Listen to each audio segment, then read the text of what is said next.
Hello students, देखो next topic है हमारा interfering radical and their removal. कि जो कौन कौन सी रेडिकल है जो इंटरफेर कोज करते हैं हमारे कॉम्बिनेशन के अंदर। देखो acid radical such as phosphate है हमारे पास, ऑक्जेलेट है, बोरेट है, टार्ट्रेट है, फ्लोराइड है ना, फ्लोराइड है। ये क्या करते हैं इन प्रेजेंस, ये अगर मिक्सचर के अंदर प्रेजेंट है तो जो हमारे कटायन के हमने ग्रुप किए थे, group first, group second, group third, fourth, fifth और सिक्स्थ, 6 ग्रुप हमने देखे थे। तो ये क्या करते हैं कि ग्रुप सेकंड तक तो हम डिटेक्शन कर लेते हैं, लेकिन जैसे ही हम कटायन ग्रुप थर्ड का टेस्ट करते हैं तो ये उस टेस्ट को पॉजिटिव नहीं आने देते। तो हमने ग्रुप सेकंड के बाद पहले हमें इनको रिमूव करना पड़ेगा और फिर हम ग्रुप थर्ड तक पहुंचेंगे। ठीक है, मतलब ये ग्रुप थर्ड तक जाने के लिए हमारे रास्ते में इंटरफेयर करते हैं, हमें वहाँ पे रोक देते हैं। तो पहले हमें, जैसे हम करते थे, ग्रुप फर्स्ट को हमने आइडेंटिफाई किया, डाइल्यूट HCl डाला, उसके बाद हमें कंफर्म हो गया कि ग्रुप फर्स्ट प्रेजेंट है। फिर हम ग्रुप सेकंड पे जाते थे, उसके अंदर क्या करते थे, H2SO गैस पास करते थे, H2S गैस पास करते थे। फिर हमें कंफर्म हो जाता था कि इसमें ग्रुप सेकंड प्रेजेंट है या नहीं है। फिर हम जाते थे ग्रुप थर्ड के ऊपर। लेकिन यहाँ पे क्या होगा, ग्रुप सेकंड के बाद हम ग्रुप थर्ड पे नहीं जा पाएंगे, क्योंकि जो ये हमारे पास प्रेजेंट है रेडिकल्स, प्रेजेंट है एसिड रेडिकल, ये ग्रुप थर्ड तक हमें पहुँचने ही नहीं देंगे। तो उससे पहले, ग्रुप थर्ड से पहुँचने से पहले हमें इनको रिमूव करना पड़ेगा हमारे मिक्सचर से, फिर हम ग्रुप थर्ड के अंदर जाएंगे। ठीक है, इसलिए हम इनको बोलते हैं इंटरफेरिंग रेडिकल। जैसे हमारे पास फर्स्ट है इंटरफेरिंग रेडिकल, कौन सा, फॉस्फेट। अब फॉस्फेट हमारे पास प्रेजेंट है ना, ये क्या करेगा, ग्रुप थर्ड का जब हम प्रेसिपिटेशन करते हैं तो उससे पहले ये खुद प्रेसिपिटेट हो जाता है और हम आइडेंटिफाई नहीं कर पाते कि ग्रुप थर्ड प्रेजेंट है या नहीं प्रेजेंट है। फिर हम group third, group four, group fifth के आगे टेस्ट नहीं कर पाते, इसलिए हम इसको बोलते हैं कि ये इंटरफेयर करता है। तो इसको हमें करने के लिए क्या करना पड़ेगा, पहले हमें इस फॉस्फेट ग्रुप को यहाँ से निकालना पड़ेगा। देखो, so we have to first remove the phosphate from the solution before proceeding for the group third. मतलब ग्रुप थर्ड तक पहुँचने के लिए हमें पहले फॉस्फेट को वहाँ से रिमूव करना पड़ेगा, तभी हम ग्रुप थर्ड तक जा पाएंगे। ठीक है, फिर इसके अंदर हमारे पास सेकंड है रिमूवल ऑफ फॉस्फेट, कि हम फॉस्फेट को रिमूव कैसे कर पाएंगे। इसके पास हमारे पास 2 मेथड है, बाय न्यूट्रेट FeCl3, है ना, जो हमारा न्यूट्रल होता है FeCl3, उसके थ्रू, या फिर बाय जिरकोनाइल नाइट्रेट। इन दोनों की हेल्प से हम फॉस्फेट ग्रुप को अपने मिक्सचर में से निकाल सकते हैं, फिर हम ग्रुप थर्ड का डिटेक्शन ईजिली कर सकते हैं। फिर हमारे पास है ऑक्जेलेट एंड टार्ट्रेट, ये भी सेम ऐसे ही हैं। इन अगर ये किसी कॉम्बिनेशन के अंदर प्रेजेंट है, मतलब हमारे पास क्या है, कैटायन प्लस ऑक्जेलेट।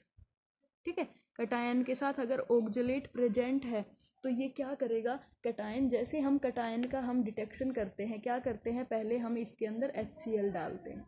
ठीक है, डाइल्यूट HCl डालेंगे तो क्या होगा, ग्रुप अगर प्रेसिपिटेट बनते हैं, अगर प्रेसिपिटेट बनते हैं तो हम क्या कहते हैं, इसके अंदर ग्रुप फर्स्ट प्रेजेंट है ना।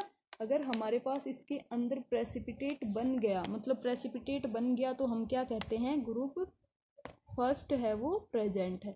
अगर प्रेसिपिटेट नहीं बनते हैं, मान लो यहाँ पे प्रेसिपिटेट नहीं बने, तो हम इसको क्या कहते हैं कि इसके अंदर जो ग्रुप फर्स्ट है वो एब्सेंट है, फिर हम ग्रुप सेकंड के टेस्ट करते हैं। ठीक है, अगर ग्रुप सेकंड के अंदर भी प्रेसिपिटेट बन गए तो ग्रुप सेकंड प्रेजेंट है। अगर प्रेसिपिटेट नहीं बने तो हम फर्दर किस पे जाते हैं, ग्रुप थर्ड के ऊपर जाते हैं, ग्रुप थर्ड पे। ठीक है, अब ग्रुप थर्ड पे पहुंचने से पहले हमें बीच में ऑक्जेलेट को रिमूव करना पड़ेगा, जो हमारे मिक्सचर के अंदर प्रेजेंट है, नहीं तो हम ग्रुप थर्ड के टेस्ट यहाँ पे नहीं कर पाएंगे, हम उनका रिजल्ट नहीं देख पाएंगे।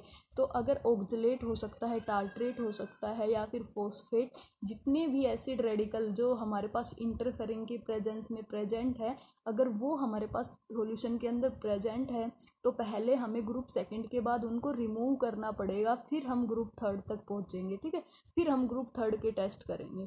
तो इनके अंदर यही है। फिर हमें ऑक्जेलेट और टार्ट्रेट को रिमूव करना है, तो इसको रिमूव करने के लिए हम HNO3 की कुछ ड्रॉप्स डालते हैं, फिर H2SO4 डालते हैं, इसको 2 से 3 बार रिपीट करते हैं। तो यहाँ से हमारे पास जो टार्ट्रेट या ऑक्जेलेट है वो डिकम्पोज हो जाता है और वो वहाँ से हट जाता है। फिर हम ग्रुप थर्ड के इजीली टेस्ट कर सकते हैं, ठीक है। ऐसे ही हमारे पास है इंटरफेरेंस ऑफ BO3 माइनस, मतलब बोरेट जो हमारे पास है वो भी ऐसे ही है। वो भी क्या करेगा, ग्रुप सेकंड के बाद इंटरफेरेंस कोज करेगा और फिर हम इसको डाइल्यूट HCl की प्रेजेंस में हीट करते हैं, जिससे बोरेट है वो बोरिक एसिड की फॉर्म में लिबरेट हो जाता है और हम ग्रुप थर्ड के टेस्ट करते हैं, ठीक है। बिल्कुल ईजी है इंटरफेरिंग रेडिकल, तो बिल्कुल ईजी है। बस आपको ध्यान रखना है कि अगर हमारे पास कोई भी इंटरफेरिंग रेडिकल प्रेजेंट है, या कौन कौन से फॉस्फेट हो सकता है, बोरेट हो सकता है, टार्ट्रेट हो सकता है, ऑक्जेलेट हो सकता है, अगर ये किसी कॉम्बिनेशन के अंदर प्रेजेंट है तो अगर हम कैटायन का टेस्ट करते हैं तो कैटायन टेस्ट के अंदर पहले हम डाइल्यूट HCl डालते हैं, फिर ग्रुप फर्स्ट को डिटेक्ट करते हैं, फिर हम क्या करते हैं H2SO गैस पास करते हैं, फिर हम ग्रुप सेकंड को डिटेक्ट करते हैं, फिर हम ग्रुप थर्ड पे पहुंचते हैं। तो ग्रुप थर्ड से पहुंचने से पहले हमें इंटरफेरिंग रेडिकल को वहाँ से रिमूव करना पड़ता है और फिर हम ग्रुप थर्ड के टेस्ट करते हैं, ठीक है। बस इतनी सी लाइन याद रखनी है आपको। 2-3 एग्जाम्पल याद रख लेना। जैसे फोस्फेट है तो पहले हमें फोस्फेट को रिमूव करना पड़ेगा। उसके लिए हमारे पास 2 मेथड है, जिरकोनाइल मेथड या फिर FeCl3 मेथड। फिर उसके बाद हमारे पास अगर ऑक्जेलेट और टार्ट्रेट प्रेजेंट है तो उसके लिए भी हमारे पास मेथड है कि हम पहले उसके अंदर HNO3 की कुछ ड्रॉप्स डालते हैं, फिर उसके अंदर H2SO4 डालते हैं, 2 से 3 बार इस प्रोसेस को रिपीट करते हैं। फिर जो हमारे ऑक्जेलेट और टार्ट्रेट है वो डिकम्पोज हो जाते हैं। फिर हम नेक्स्ट जो ग्रुप थर्ड है उसके टेस्ट करते हैं। फिर अगर हमारे पास बोरेट प्रेजेंट है तो बोरेट के अंदर हम क्या करते हैं, डाइल्यूट HCl डालते हैं, फिर वो बोरिक एसिड की प्रेजेंस में ब्यूरेट बाहर निकल जाता है और फिर हमारे पास जो कॉम्बिनेशन बच गया वो सिर्फ कैटायन का बच गया। फिर हम इजीली ग्रुप थर्ड को प्रोसीड कर सकते हैं, ठीक है। आपका सिलेबस कंप्लीट हो गया। अगर आप लोगों को कहीं पे कोई प्रॉब्लम हो तो आप मेरे से पूछ सकते हो, मुझे पर्सनली मैसेज सेंड कर सकते हो, कॉल कर सकते हो, एज यू विश, ठीक है। अपना पढ़ाई स्टार्ट करो। अब सेल्फ स्टडी करोगे उतना ही आपको समझ में आएगा, क्योंकि ये जो हमारा पेपर है ये लास्ट की 2 यूनिट है, ये पूरी प्रैक्टिकल बेस है। जब आप इसको प्रैक्टिकल की तरह करते हो, लैब में परफॉर्म करते हो, तो आपको बहुत अच्छे से समझ में आ जाता है।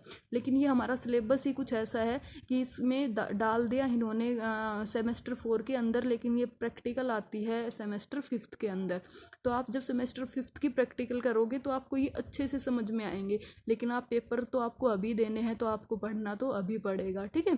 आप इसको आराम से फ्री माइंड होके पढ़िए। ज़्यादा समझ में नहीं आता है तो एक एक टॉपिक को पढ़िए, ईजिली समझ में आ जाएगा। प्रैक्टिकल जो पेपर हम पढ़ते हैं वो हमारे एक बार हमें उसका प्रोसेस पता लग गया ना तो हम उसको ईजिली भूलते नहीं हैं, क्योंकि हमें जो हमारे दिमाग में यही आता है कि हमें उसके बाद ये डालना है, उसके बाद ये डालना है, बस रिएजेंट्स के नाम याद रखने हैं। और फिर इसके अंदर मार्क्स भी आप बहुत अच्छे ले सकते हो, क्योंकि आप अगर इनको स्टेप बाय स्टेप की फॉर्म में दिखाते हो, एक पैराग्राफ फॉर्म में नहीं दिखाते हो, तो उसको आपको ज़्यादा बेनिफिट मिलता है, आपको उसमें ज़्यादा मार्क्स मिल सकते हैं, ठीक है।